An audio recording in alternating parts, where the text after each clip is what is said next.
Yana Dipina Pasvate. Translation. Out of compassion for them, I dwell in their hearts.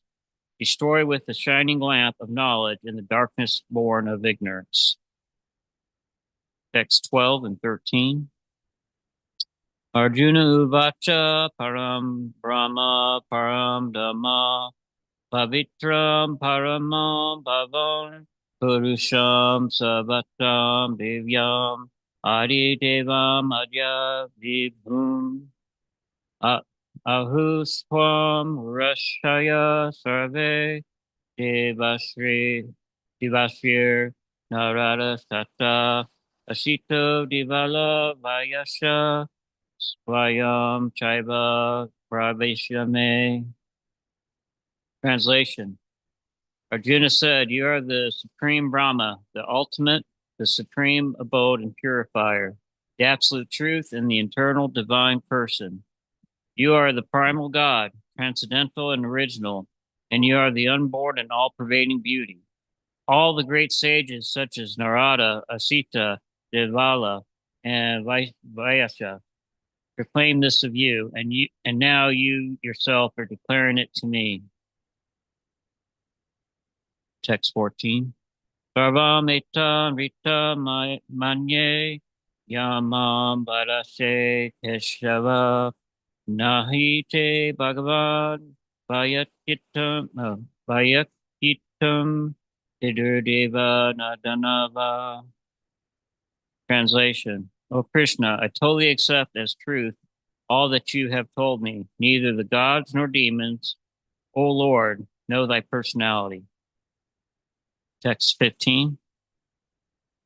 Swayam ivatmanatamanam betta kvam purushatama uta bhavana bhutesha deva deva jagatpate. Translation. Indeed, you alone know yourself by your own potencies, O origin of all, Lord of all beings, God of gods, O Supreme Person, Lord of the universe. Text 16. Bhaktumarashi asheshana devayahi atma vibhutanya vabir vibhuti lokan imaspam vayapya tishyate. Translation. Please tell me in detail of your divine powers by which you pervade all these worlds and abide in them. Final text, text 17. Katam vidya maham yogam swam sara parichintayan keshu cha bhaveshu chintayosi bhagavan maya. Translation. How should I meditate on you? In what various forms are you to be contemplated, O blessed Lord? Turn to text 6. Translation. The 7 great sages, and before them the 4 other great sages, and the Manus and prognostitators of mankind are born out of my mind, and all creatures in these planets descend from them. Purport by His Divine Grace A.C. Bhaktivedanta Swami Prabhupada. The Lord is giving a genealogical synopsis of the universe population. Brahma is the original creature born out of the energy of the Supreme Lord, known as Hiranya Garbha. And from Brahma, all the 7 great sages, and before them 4 other great sages named Sanaka, Sanada, Sanatana, Sanatakumara, and the Manus are manifest. All these 25 great sages are known as the patriarchs of living entities all over the universe. There are innumerable universes and innumerable planets within each universe, and each planet is full of population of different varieties. All of them are born of these 25 patriarchs. Brahma underwent penance for 1,000 years of the demigods before he realized by the grace of Krishna how to create. Then from Brahma, Shankya, Sanada, Sanatana, and Sanatakumara came out. then Rudra, and then the seven sages. And in this way, all the Brahmas and Kshatriyas are born out of the energy of the Supreme Personality of Godhead. Brahma is known as Pitamaha, Pitamaha, the grandfather, and Krishna is known as the Pratit, Pratita, uh, Prapitamaha, the father of the grandfather. This is stated in the 11th chapter of the Bhagavad Gita, 1139.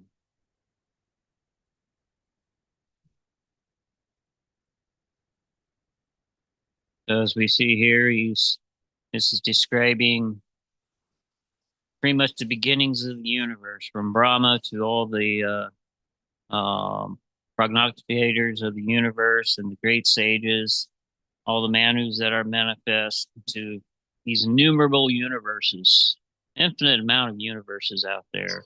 Each universe, has its life. There's life everywhere. You reach down and, grab some soil, pull some soil out of the ground. There's life all within that soil. You go to some of the deepest, darkest parts of the ocean, where they think they can't find no life, it's full of life. They even find life near volcanic vents in the ocean where they think that life can't survive because the water's so hot near the volcanic vent, but they still find life. Life is everywhere in the universe, according to Bhagavad Gita and Srimad Bhagavatam. It's everywhere. Text 7. He who knows in truth this glory and power of mine engages in unalloyed devotional service. Of this there is no doubt. Purport. The highest summit of spiritual perfection is knowledge of the Supreme Personality of Godhead. Unless one is firmly convinced of the different opulences of the Lord, he cannot engage in devotional service. Generally, people know that God is great, but they do not know in detail how God is great. Here are the details. If one knows factually how God is great, then naturally he becomes surrendered soul and engages himself in devotional service of the Lord. When one factually knows the opulences of the Supreme, there is no alternative but to surrender to him. This factual knowledge can be known from the descriptions of the Srimad Bhagavatam and the Bhagavad Gita and similar literatures. In the administration of the universe, there are many demigods distributed throughout the planetary system. The chief of them are Brahma, Lord Shiva, and the four great Kumaras and other patriarchs. There are many forefathers of the population of the universe, and all of them are born of the Supreme Lord Krishna. The Supreme Personality of Godhead, Krishna, is the original forefather of all forefathers. There are some of the opulence of the Supreme Lord. When one is firmly convinced of them, he accepts Krishna with great faith and without any doubt, and he engages in devotional service. All this particular knowledge is required in order to increase one's interest in loving the devotional service of the Lord. One should not neglect to understand fully how great Krishna is, for by knowing the greatness of Krishna, one will be able to be fixed in sincere devotional service.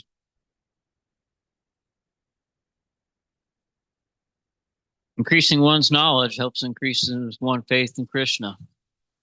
And, it's amazing, just especially in today in Kali, we're still getting souls walking through the doors. Some just barely know Krishna, just heard a little bit about him, and they seem to be hooked. It's they're coming for more knowledge. Each and every one of these souls that pass through our doorways, that come to the temple, they've just been hand selected by Krishna, past pious deeds, whatnot. Maybe they were a previous devotee in a previous life and just didn't quite get there. They've been placed here, hand selected by Krishna. Each and every person that walks through the temple doors are very special people. Have got to take great care of them.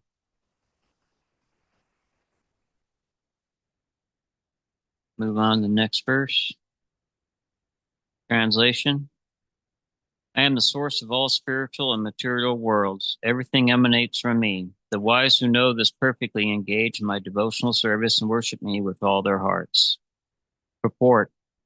A learned scholar who has studied the Vedas perfectly and has information from authorities like Lord Chaitanya, and who knows how to apply these teachings can understand that Krishna is the origin of everything in both material and spiritual worlds. Because he knows this perfectly, he becomes firmly fixed in devotional service of the Supreme Lord. It can never be deviated by any amount of nonsensical commentaries or by fools. All Vedic literature agrees that Krishna is the source of Brahma, Shiva, and all other demigods. In the Atharvaveda Veda, it is said, Yo Brahmanam Vidyat Ruvam Yo Vai Vedamscha Tapayati Sma Krishna. It was Krishna who in the beginning instructed Brahma in Vedic knowledge, and who disseminated Vedic knowledge in the past. Then again it is said, Atta Parosho Have Narayano Samayata Praja Trijaya Iti Upakramaya. Then the Supreme Personality Narayana desired to create living entities. Again it said, Ayana Brahma Jayate Nara Janat Prajapati Prajayate Nara Yanda Indro Jayate Naran Yanda Naran Yan Ash Asto Vasavo Jayante Nara Yanad Dakarasha Ruja Jayante Naran Yan Narayan Vadashyitya. Excuse me for my fumbling in Sanskrit. Still practicing. From Narayana, Brahma is born, and from Narayana, the patriarchs are also born. From Narayana, Indra is born. From Narayana, the 8 Vashus are born. From Narayana, the 11 Rudras are born. From Narayana, the 12 Adityas are born. It is said in the same same Vedas, Brahmaneo Devaki Putra, the son of Yavaki, Krishna, is the supreme personality, and is said, Iko vai naranyana Ishna na Brahma na Isano na po nagi sam o neme Dvayamati na naksatrani na surya sakaki na ramate tasya dayanata sitasya yatra chandodaya priyaman ashta kari samyata tute doma doma upyate. In the beginning of the creation, there was only the Supreme Personality of Narayana. There was no Brahma, no Shiva, no fire, no moon, no stars in the sky, no sun. There was only Krishna who creates all and enjoys all. In the many Puranas, it is said that Lord Shiva was born from the highest, the Supreme Lord Krishna. And the Vedas say that is the Supreme Lord, the creator of Brahma and Shiva, who is to be worshipped. In the Moksha Dharma, Krishna also said, Prajapatim cha Rudram kapi aham eva trijame vaitwai haimam na vijanito mama maya vemohito. The patriarch Shiva and others are created by me, though they do not know what they are created by me because they are deluded by my illusionary energy. In Varaha Purnana is also said Narayana Paro Devastasmaj Jata Chatu Muktaha Tasmad Ruja Baba Deva Sacha Sava Jantam Gata. Narayana is the supreme personality of Godhead, and from him Brahma was born, from whom Shiva was born. Lord Krishna is the source of all generations, and he is called the most efficient cause of everything. He says that because everything is born of me, I am the original source of all. Everything is under me, no one is above me. There is no supreme controller other than Krishna. One who understands Krishna in such a way from a bona fide spiritual master and from Vedic literature, who engages all of his energies in Krishna consciousness, becomes a truly learned man. In comparison to him, all others do not know Krishna properly, but are fools. Only a fool would consider Krishna to be an ordinary man. A Krishna conscious person should not be bewildered by fools. He should avoid all unauthorized commentaries and interpretations of Bhagavad Gita and proceed in Krishna consciousness with determination and firmness. So as you can see, this is describing the creation of the universe, creation of the demigods. It says it takes faith, to believe in God, to believe in one being who created everything. I say it takes even greater faith to believe that this all came from nothing. I mean, that's what science teaches these days. This all came from nothing. Nothing is a result.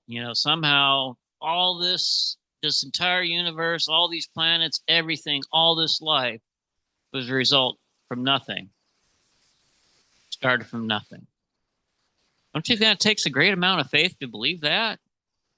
That's kind of, strange to believe, but somehow these great scientists with their great minds theorize and contemplate and come to this conclusion that we all came from nothing.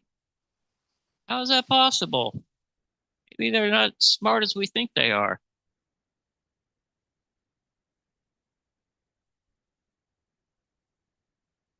But takes faith, to proceed in Krishna consciousness, to continue on each and every day, to keep from being pulled into delusion by Maya. Maya has all sorts of tricks and ways to deceive you, all sorts of ways to try to pull you out, try to get you to say, oh no, this is foolishness. You got to look over here. Here's this guy, talking about levitation. Go that way, or go. You still material desires are greater than this. There's all different kinds of ways that Maya can trick you. Because Maya's here to test us all the time. It's a great illusion. There's a sheriff that pulled his deputy aside and told his deputy, now down the road, country road, I-9, there's that bar there, and we get in a lot of complaints from the locals about too many drunk drivers leaving the bar. So I want you to go down there and sit outside that bar, and I want you to bring in a DUI tonight, arrest somebody tonight, and bring them in. Okay, so the deputy goes out there, parks across the street from the bar, going on to 1:30 a.m. He's waiting for the first few people to come out and looking to pull someone over. First guy walks out, stumbling around. Looks like he's pretty well intoxicated. He has to, hold himself up on the rail, as he's walking out to his car. Gets out to his car, fumbles with his keys, drops his keys, picks them up. This time, a couple people walk out and they get in their car and drive off. And he's fumbling with his keys and tries to unlock the door. I guess he realizes it wasn't his car. So he starts walking around the parking lot, stumbling around, and thinks he finds his car and, starts trying to fumble his keys and unlock his door. And he's trying for several minutes. And same time, another few people, come out of the bar and get in their cars and drive off, and finally realizes that's not his car either.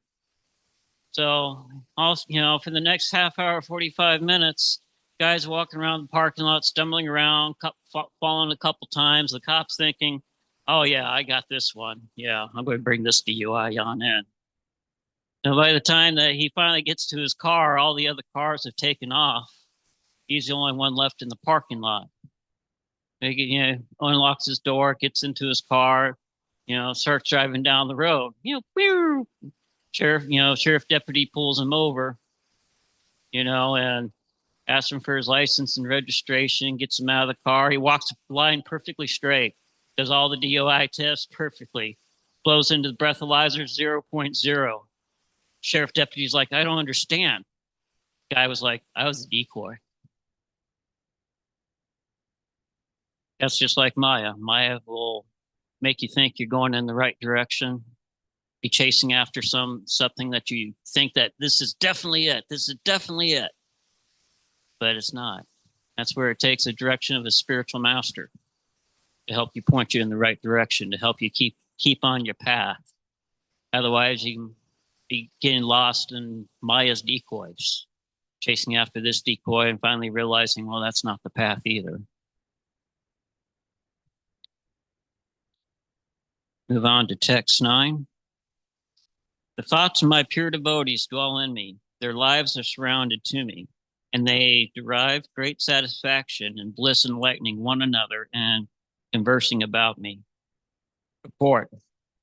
Pure devotees whose characteristics are mentioned here engage themselves fully in transcendental loving service of the Lord. Their minds cannot be diverted from the lotus feet of Krishna.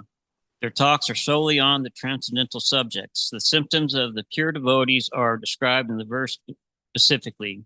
Devotees of the Supreme Lord are 24 hours daily engaged in glorifying the pastimes of the Supreme Lord. Their hearts and souls are constantly submerged in Krishna, and they take pleasure in discussing him with other devotees. In the preliminary stage of devotional service, they relish the transcendental pleasure from the service itself. And in the mature stage, they are actually situated in love of God. Once situated in that transcendental position, they can relish in the highest perfection, which is exhibited by the Lord in his abode. Lord Chaitanya likens a transcendental devotional service to the sowing of a seed in the heart of the living entity. There are innumerable living entities traveling throughout the different planets of the universe, and out of them there are a few who are fortunate enough to meet a pure devotee and get the chance to understand devotional service. This devotional service is like a seed, and if it's sown in the heart of a living entity and it goes on hearing and chanting, Hare Krishna, Krishna Krishna, Hare Hare, Hare Rama, Rama Rama, Hare Hare. The seed fructifies just as the seed of a tree fructifies with regular watering. The spiritual plant of devotional service gradually grows and grows until it penetrates in the uncovering of the material universe and enters into Brahmajyoti, effulgence in the spiritual sky. In the spiritual sky, also, the plant grows more and more until it reaches the highest planet, which is called Goloka Vrindavan, the supreme planet of Krishna. Ultimately, that plant takes shelter under the lotus feet of Krishna and rests there. Gradually, as the plant grows fruits and flowers, that plant of devotional service also produces fruits. And the watering process in the form of chanting and hearing goes on. This plant of devotional service is fully described in the Chaitanya Charitamrita. Explained there that when the complete plant takes shelter under the lotus feet of the Supreme Lord, one becomes fully absorbed in love of God. And he cannot live even for a moment without being in contact with the Supreme Lord, just as a fish cannot live without water. In such a state, the devotee actually attains transcendental qualities in contact with the Supreme Lord. The Srimad Bhagavatam is also full of such narrations about the relationship between the Supreme Lord and his devotees. Varnitai ki jai. Therefore, the Srimad Bhagavatam is very dear to the devotees. In this narration, there is nothing about material activities, sense gratification, or liberation. Srimad Bhagavatam is the only narration in which the transcendental nature of the Supreme Lord and his devotees is fully described. Thus, the realized souls in Krishna consciousness take continual pleasure in hearing such transcendental literature, just as a boy and a girl take pleasure in association. Spiritual growth is much like the plant growing. At the same time, for spiritual growth, we're continually having to pull up the weeds. You know, I'm not sure how many spent time out in, weeding gardens, but when I've growing up in Alabama, very hot, very humid. And my mother always liked to keep a garden. And if you didn't go out there every day and pull up weeds, the weeds would overtake the garden. So much so is with devotional service. We got to be continually pulling up the weeds in our life. You know, things that are keeping us from getting close to Krishna. We continually have to just pull them up every single day. If we let these weeds grow along with our devotional service, it's going to quench our devotional service. It's going to quench our devotion to the Lord. We don't want a big old weed, growing along with our devotional service. Things like attachments, things like drugs or alcohol. There's in this day and age, there's especially new ones into the movement, have problems a lot of times giving those things up. But you gotta quench these things. You gotta pull these weeds out early on and keep pulling them and keep pulling them and keep pulling them. Eventually, you find that there's no weeds to pull up. Direction from a spiritual master is what is essential in progressing in your devotional service. We have this wonderful system, the Param system, where we take on a guru, accept the guru accepts us, and we render service to the guru. Guru gives us instructions. And we offer everything to our guru.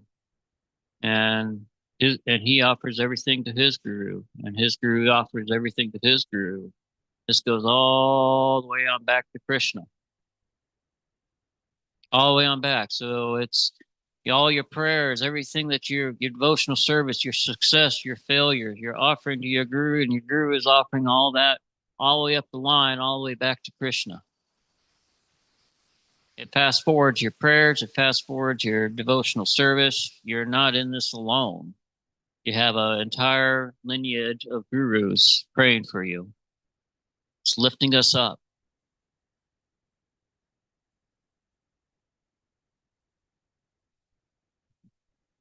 Devotional service, I've said it many times before, but we're beggars. We're begging. We were chanting the Hare Krishna mantra, Hare Krishna, Krishna Krishna, Hare Rama, Rama Rama, Hare Hare. We're begging Krishna over and over. Oh, please, put me in your service. Let me serve you. Over and over and over. We're begging Krishna. We got to be ready when that service comes. We can't be like, no, wait, I'm chanting right now. I don't have time to serve. No, we want to fill ourselves up with as much service as possible. Sometimes to the point that we're falling asleep half the time and feel tired, and just like, oh, I want to take rest. But that's a service that we are trying to get to that pure devotional service stage. It takes time. It takes time growing that plant and each and every day pulling those weeds out, from things that are distracting us in life, distracting us from Krishna. It's always, can I do a little bit more tomorrow than I did today? And that's kind of the mindset that we have to get into. Can I just do a little bit more in service? Just a little bit more.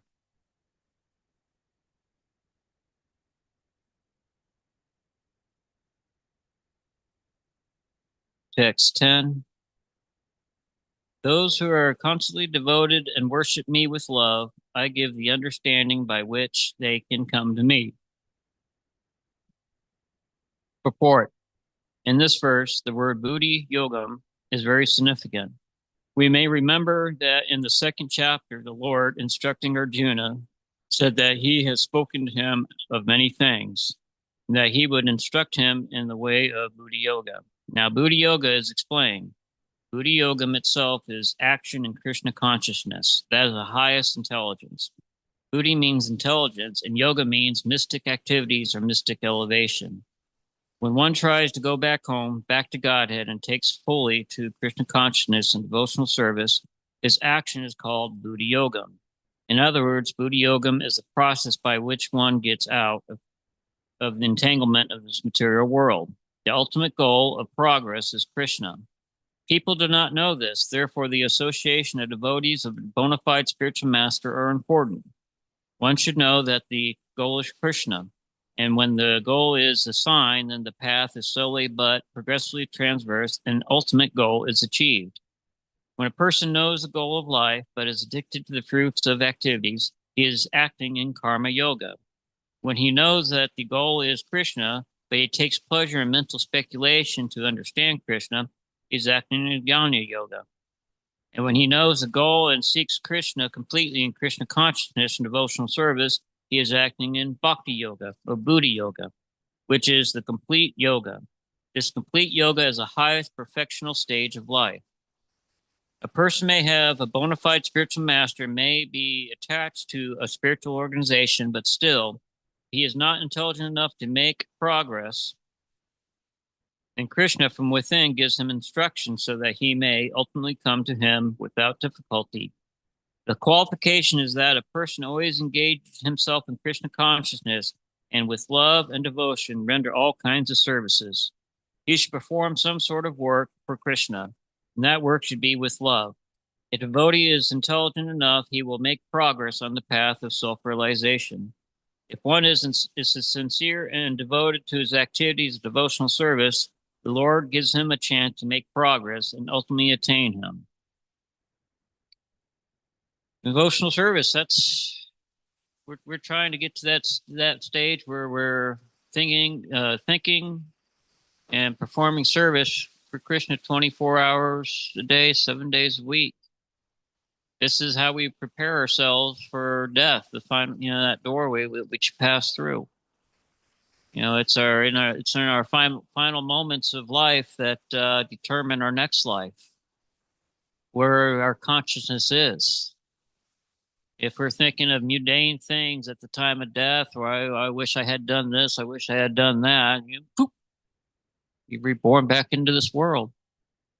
If you have trained yourself and you've been doing your rounds and been practicing devotional service to where that's all you're thinking about, when death comes, it's very easy because that's going to be the last thoughts on your mind.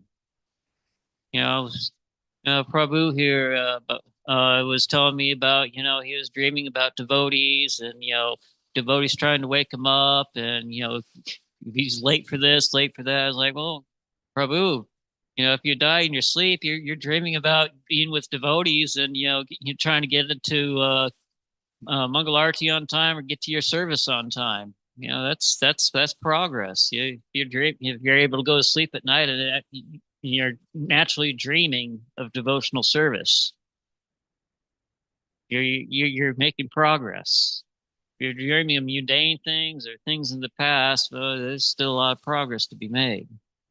But that's part of the goal is even when we're sleeping, we should be dreaming of devotional service, dreaming about Krishna, dreaming about kirtan, dreaming about doing our rounds. When we fall asleep. That just takes time. That just takes time and effort to get to. Any questions so far? Yes, Prabhu.